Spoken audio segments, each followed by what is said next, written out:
Hello दोस्तों, मैं हूं शारिका शुक्ला। अपने यूट्यूब चैनल पे आप सभी का स्वागत करती हूं।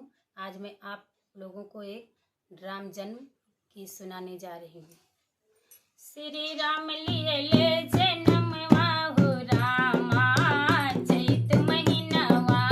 श्री राम लिए जन्मवा हो रामा, चैत महीनवा। राम लक्ष्मण भरत शत्रुघ्न, राम लक्ष्मण भरत शत्रुघ्न, जन्मे चारु ललनवा हो रामा, चैत महीनवा। जन्मे चारु ललनवा हो रामा, चैत महीनवा। श्री राम लिए जन्मवा हो रामा, चैत महीनवा। दाई जो आवे नार छिनने को, दाई जो आवे नार छिनने को, वो मंगे राम के ओढ़निया हो रामा, चैत महीनवा।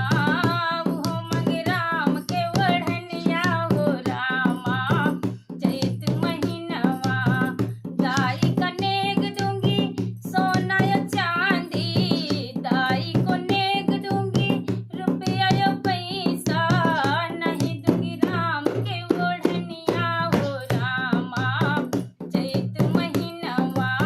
नहीं दूंगी राम के ओढ़निया हो रामा, चैत महीनवा।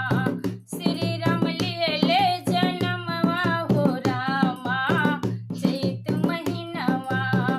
राजा दशरथ जी अन्न धन सोनेवा लुटावे, राजा दशरथ जी अन्न धन सोनेवा लुटावे, रानी लुटावे कंगनवा हो रामा, चैत महीनवा। रानी लुटावे कंगनवा हो रामा, चैत महीनवा। श्री राम लिए जन्मवा हो रामा, चैत महीनवा। श्री राम लिए जन्मवा हो रामा, चैत महीनवा।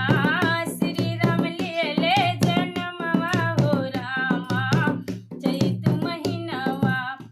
इस गाने को सुनिएगा, लाइक शेयर, चैनल को सब्सक्राइब करिएगा, पूरा वीडियो देखिएगा। धन्यवाद।